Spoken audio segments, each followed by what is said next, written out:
गर्दी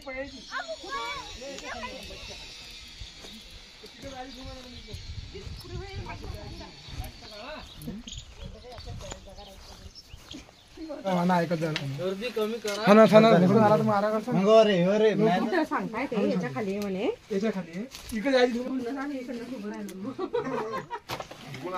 घर कोणाच आहे नमस्कार बघा तुम्ही पाहतात युट्यूब चॅनल स्नेगर प्रतिभा ठाकरे आणि आताच आपण आलोय शेळद या गावामध्ये तर तुम्ही पाहू शकता आपल्या यांनी कॉल केलेला होता कॉल केल्यानंतर आपण लगेच इथं आलेलो आहे ना रुपेश सोळंके यांचे एक घर आहे आणि त्यामध्ये कुटार आहे ना बघा जनावरांसाठी कुटार वगैरे भरून ठेवत असता याच्यामध्ये त्यांना दिसलेला आहे साप तर बघूया आपण साप कोणता आहे आणि त्याला व्यवस्थितपणे रेस्क्यू करण्याचा प्रयत्न करूया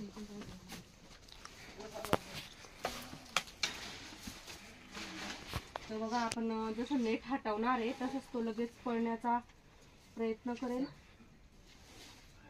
नेट मध्ये नाही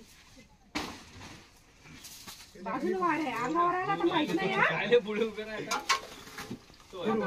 बघा तुम्ही पाहू शकताय नाग आहे आणि एका हे लोखंडाचं काहीतरी पडलेलं आहे त्याच्यामध्ये तो आपली एटोळा करून बसलेला आहे तर तुम्ही पाहू शकताय अगदी त्याला तिथं थंडावा वाटत असणार आहे त्यामुळे तो तिथं लपून बसलेला आहे तर आपण याला करूया व्यवस्थितपणे रेस्क्यू बघा 4 मुख्य विषारी सापांपैकी एक विषारी साप आहे हा तर याला इथून पहिले आपण रेस्क्यू करूया इधर काय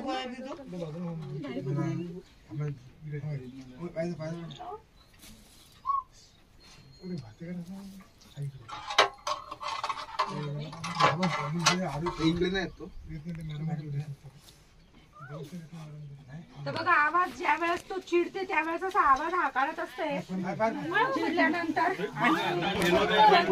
साप सुद्धा याला म्हटले जाते तर बघा थोडं मोकळ्या याच्यात घ्यायचं का तर बघा तुम्ही पाहू शकताय 7 फुटापर्यंत हा साप एरिया वाईज कमी जास्त होत असते आणि एरिया वाईज त्याचा कलरही चेंज होत असतोय तर बघा याला नाग असे म्हणतात आणि इंग्लिश मध्ये स्पेक्टिकल कोब्रा असे म्हणतात तर हिंदी मध्ये गेऊन म्हणतात गेऊन तर गेऊन याच्यासाठी म्हणतात की याचे खवले गव्हासारखे असतात म्हणून याला गेऊन असे म्हणतात आणि म्हणत हे बिहार वगैरे साईडला म्हणतात तर बघा चिडल्यानंतर आपला आवाज हा काढते आणि आता सध्या तर पळून जायच्याच प्रयत्नामध्ये येतो नाही बाहेर कसं ऊन आहे ना तर उन्हामध्ये त्याला जास्त त्रास होईल म्हणूनच याच ठिकाणी आपण त्याला सोडणार नाही काळजी करू नका एक मिनिट थांबा त्याला नाही फोन करते तो 1 मिनिट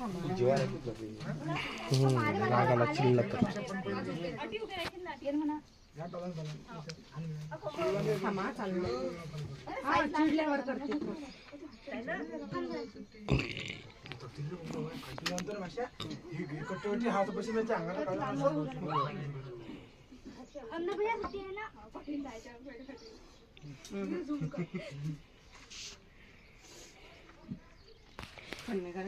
तर बघा पाहू शकताय आपण हा साफ केलेला व्यवस्थितपणे रेस्क्यू जर यांनी फणा काढला असता तर तुम्हाला मी याच्या मानेवरची सुद्धा दाखवले असते तर कधी कधी याच्या मानेवर 10चा आकडा असल्याचा भास होतो परंतु तो आकडा वगैरे काही नसतोय एवढं लक्षात ठेवायचं आकडा वगैरे काही नसतोय तो फक्त असल्याचा भास होतो उजळत धामण नाहीये धामण नाहीये धामणचे बघा मानेवर रेषा असताय 4 काळ्या 4 नाही 4 पेक्षा अनेकही राहू शकताय काळ्या धारा असताय तर याच्या नसता उजळणी येते का उजळत घेऊ थोडं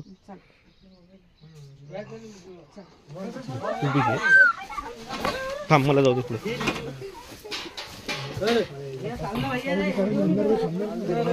थांब थांब ये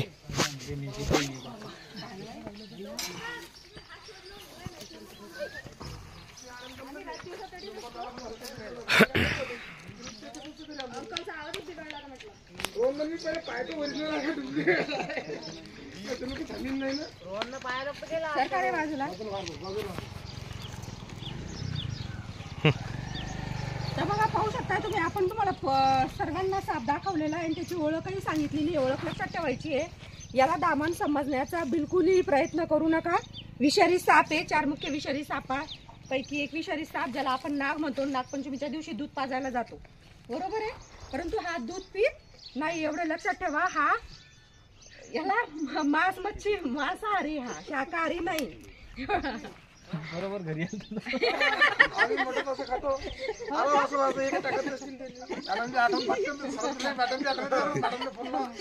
बघा हा साप, दुसरी गोष्ट एक मेन मुद्दा आहे की हा साप चावल्यानंतर घाबरायचं नाही आणि कोणत्याही मंदिरात किंवा कोणत्याही तांत्रिक मांत्रिकाकडे जायचं नाही, एवढं लक्षात ठेवा. फक्त डायरेक्टली जायचं कुठे, तुम्हाला हॉस्पिटलमध्ये अकोल्यात आपल्या जवळच आहे, जिथून काही जास्त दूर नाही आहे. सरकारी दवाखान्यामध्ये जायचं, चांगल्या पद्धतीत त्याचा इलाज होतो. तिथं मंदिरात कोणत्याही जायचं नाही. मंदिरात जाऊन काय करशाल, मंदिरात उतरणार आहे का तुमचं साप हे. आणि कोणत्या तांत्रिक मांत्रिकाकडे सुद्धा जायचं नाही, उगाच आपला जीव गमवाल तुम्ही. ठीक आहे, आपण याला व्यवस्थित बॅगिंग करूया. दिली बॅग माझी, बॅगमध्ये एक छोटी बॅग असणार तुझी. आणि हा अंड्यातून जरी निघाला ना तेवढाच विषारी राहते, एवढं लक्षात ठेवा. लहान आहे म्हणून पकडण्याचा प्रयत्न करायचा नाही, नाही तर अंड्यातून निघतो पकडणार. हा नाही, लहानपणीच त्याला विष असते. तो त्याच्यात एक छोटी पिशवी असणार.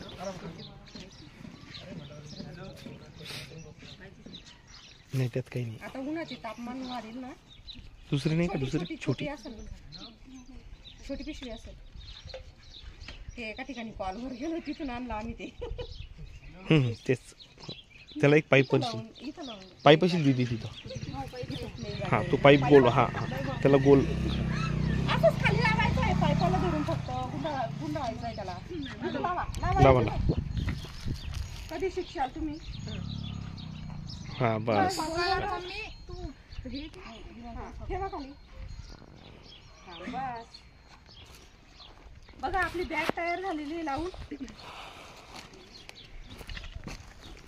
बॅग मध्ये आडी पडली वाटतं, बॅग मध्ये आडी पडली वाटतं.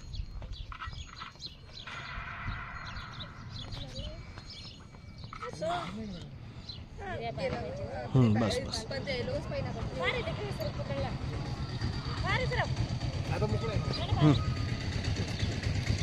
कारण की त्याला लावून मला कामावर नाही का. दिसला का?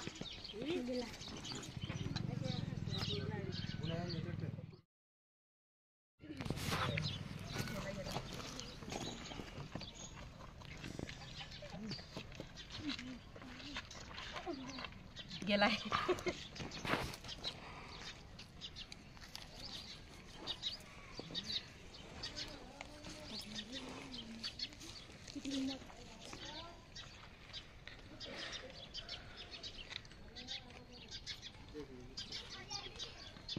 विषारी असताना तुम्हाला म्हटलंय असतं मी, थोडं थोडं हात लावा, पण विषारी असल्यामुळे कोणालाच बोलली नाही. नाही, एक आहे ना, मनातून माहिती आहे का, भीती जाते, बाकी काही नाही, मनातून भीती जाते.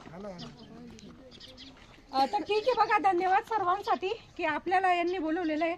आणि आता जसं जसं उन्हाची चाहूल सुरू झाली आहे, तर साप निघण्याचे प्रमाण हे थोडं वाढणारच आहे. थंडावा शोधत ते आपल्या घराच्या आसपास किंवा माठाजवळ थोडंफार थंडावा असते, तिथं ते येण्याचा प्रयत्न करतील. तर कृपा करून कोणी सापांना प्लीज फक्त मारू नका. तुम्हाला नंबर सर्वांजवळ आहे, कॉल लावा, आम्ही 10 मिनिटाच्या आत इथं हजर होतो. ठीक आहे, धन्यवाद.